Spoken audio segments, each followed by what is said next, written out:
Revenge stories usually come from people taking revenge on other people. This time, it's a cat.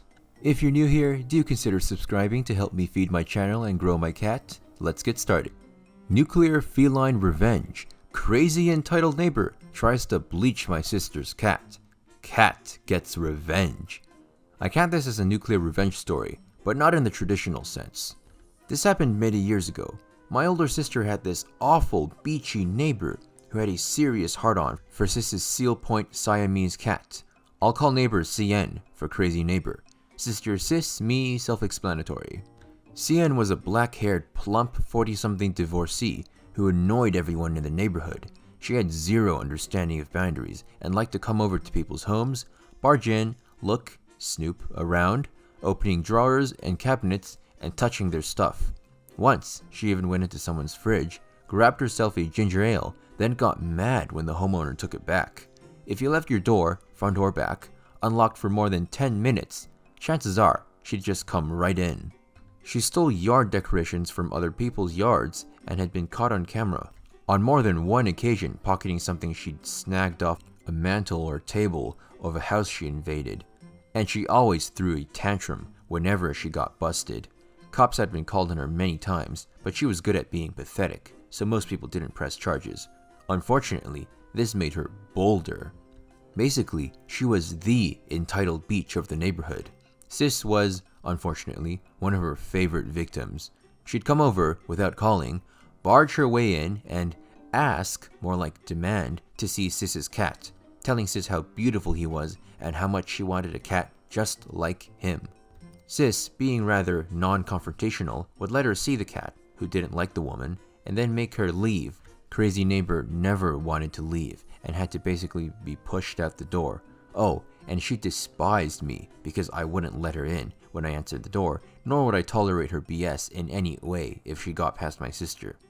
Crazy neighbor was so obsessed with the cat and offered to buy him many times, but Sis loved the cat. He'd been the runt of the litter and rejected by his mom. My sister had taken him in, bottle-fed him, mothered him, and saved his life. He wasn't a pet, he was her child. So Sis, of course, always said no. This royally pissed off crazy neighbor. One day, the cat got out. He wasn't an outdoor cat, so Sis and I immediately started looking for him. We were checking the bushes and behind the flower pots in her backyard when we heard a very distinctive yowl, one of pure rage, followed by a very human shriek of pain, coming from crazy neighbor's house. Suddenly, the doggy door in crazy neighbor's back door slams open and outruns my sister's cat, his tail and one rear paw covered in what smelled like hair bleach. I'm allergic to bleach and immediately recognized the smell as he passed me, dashing past us and into Sis's house. Next thing you know, crazy neighbor's back door slams open and out she comes, cursing up a blue streak. Ragged claw marks adorned her left cheek, and one of her hands had a deep bite wound that had completely saturated one of the gloves, the kind one gets with any hair coloring kit, she was wearing and running down her hand and arm. Turned out when the cat had gotten out, crazy neighbor had grabbed him, took him inside, and tried to use hair bleach to bleach the brown out of his tail and paws in order to change his appearance so she could keep him. Unfortunately for her, she didn't know shit about Siamese cats and just how violent they can be. They were originally temple guardians for a reason, lol. The moment crazy neighbor put that bleach on the cat's tail, he went absolutely berserk, letting out that yowl of rage we heard, clawing up crazy neighbor's face and sinking his fangs deep into her hand. She pushed herself between the bushes, the ones that look like tall green paintbrush heads Sis used to separate property line, and began yelling. No, not yelling, shrieking. She shrieked that Sis's cat had wandered into her kitchen while she was cooking, and when she tried to pick him up, he attacked her for no reason. Clearly, this was total BS. Crazy neighbor then proceeded to call Sis the N-word several times, she's half black, and me an effing half-breed wetback slut, I'm half Hispanic, we have different dads. She screamed that my sis was stupid for keeping such a dangerous animal and that my sis would be paying all of her medical bills. She then got right into my sister's face, pushed my sister hard in the chest with her uninjured hand, saying she was calling animal control and intended to have that thing put down. Crazy neighbor opened her mouth to say, shriek, more like it, some more, but my sis, after hearing that last statement and without one word or warning, hauled off and decked her. She landed on her butt in the grass, now clutching her left eye. Sis then loudly suggested CN go screw herself with a hot curling iron, and then ran inside to find her poor cat, while I called the cops. The whole thing from start to end lasted about 5 minutes. Sis found him hiding in the laundry room and quietly cleaned him off in the sink. Meanwhile, crazy neighbor is still on us in our backyard, howling like a banshee until the cops arrived. I told them what happened, and they talked to my sister after she tended to her cat, who gave them the same story I did, even admitting to hitting crazy neighbor, in self-defense of course. It didn't hurt her case that crazy neighbor had a bloody handprint on my sister's shirt when she shoved him. Crazy neighbor, of course, told them something entirely different. Her story was that she was about to bleach her hair when my sister's cat came in and attacked her. She also said both Sis and I attacked her too. Apparently, I kicked her in the stomach after Sis punched her, but the cops found no evidence of bruising. And the scratches on her face kind of masked her swelling eye. I also think cops turn a blind eye, pun intended, to it, considering the circumstances. But since there was a clear blood trail leading into CN's open back door, cops felt they had probable cause to go in. I think if CN had been paying more attention, she'd have refused them entry. The blood trail led to a sink on the first floor bathroom. Blood, cat fur, and a bleach applicator, and the box it came in, were in the sink and on the floor. The cat's collar was in the garbage. CN kept trying to play the victim, but the cops didn't buy it. She got arrested, and my sister pressed charges for theft and assault. CN also got nabbed for possession of stolen goods. Cops found a bunch of DVD players and CD players, still in their boxes, sitting on her coffee table and in the spare room next to her bathroom. And she had a bunch of prescription drug bottles with other people's names on her kitchen counter. Turned out she had been stealing neighbors' painkillers when she visited them. And since she was a renter, the property owner gave her the boot for breach of contract. She went to jail and had to pay for the cat's vet bill. He was okay, but a bit traumatized and had a yellow patch on his butt, paw, and tail for several months. Crazy neighbor's hand got infected from the cat bite, and it turned out it had also caused tendon and nerve damage as well. Moral of the story: stay out of people's houses and have the common sense not to mess with a cat named Lucifer. Ah, a good old-fashioned karma revenge story. And it was done by a cat, too. I don't know if I could have asked for a more perfect story. I'm fat, not weak. I would like to start off by saying that when I get angry, I get furious. My little sister calls it Hulk mode, when I get huge doses of adrenaline. My rage does not mix well with the fact that I don't mind watching people suffer. I'm not saying I'm a bad guy. I help people when I can. But if somebody does me or someone else I care about wrong, I enjoy their pain with little to no remorse. Anyway, onto the story. I'm pretty much the unofficial caretaker of my younger sister. Let's call her LS, little sister. I'm 17 and she's 6, but as her big brother and me looking around early to mid-20s, I'm constantly mistaken as her dad. I always walk her to and from school. Her elementary school is about 3 blocks from the high school. I do schooling online. So there are constantly kids around my age walking by our house. You can see where this is going. Now, I love my little sister more than anything in the world, and I'm very protective of her. We love playing together and building snowmen in winter. This is exactly when the incident took place. We live in Indiana, so we get some crazy snow. We were building a snow-person family, while I, the big strong brother, would pretty much stack the snowmen on top of each other, while little sister balled them up. I never leave my little sister alone outside for more than a few seconds, and always keep an eye on her. We have a fenced-in yard, so it should be fine, right? Me: keep playing. I'll go get some hot cocoa. Little sister: yay! QPOS, a kid I knew well, but I never had the pleasure of meeting. As I make the hot chocolate, I hear my little sister crying. I just figured one of the 4 snowmen fell over or something like that. Little sis, calm down and come here. The hot cocoa is ready.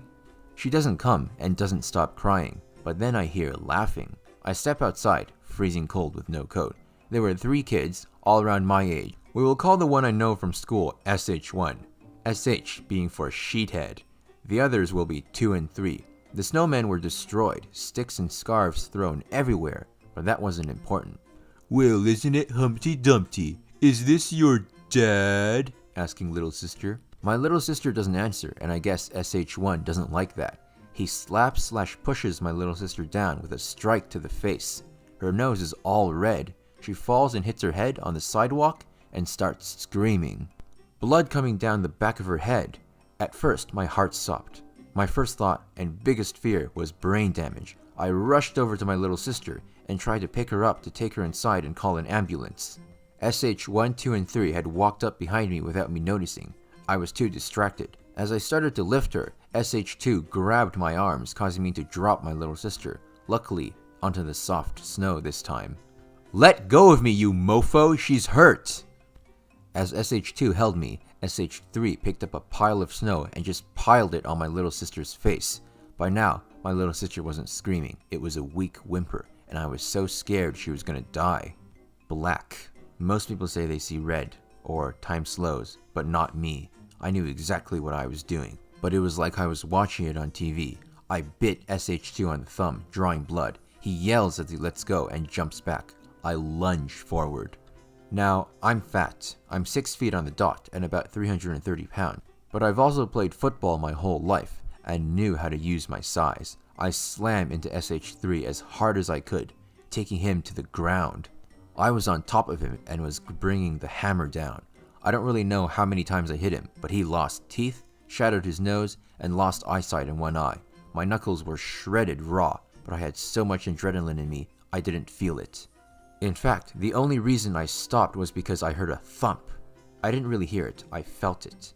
Then I felt liquid trickle down the back of my head. Blood. SH1 had hit me over the head with a brick. Now, this hurt after the fight, but again, when I have adrenaline pumping through me, I feel nothing. I charged at him as he raised the brick again. He must not have expected my speed with my size because he jumped back and hesitated. I didn't. I slammed him into my dad's truck, parked on the roadside. He dropped the brick, and I punched him in the gut. He bent over, and I lifted my knee to meet his face. He falls to the ground.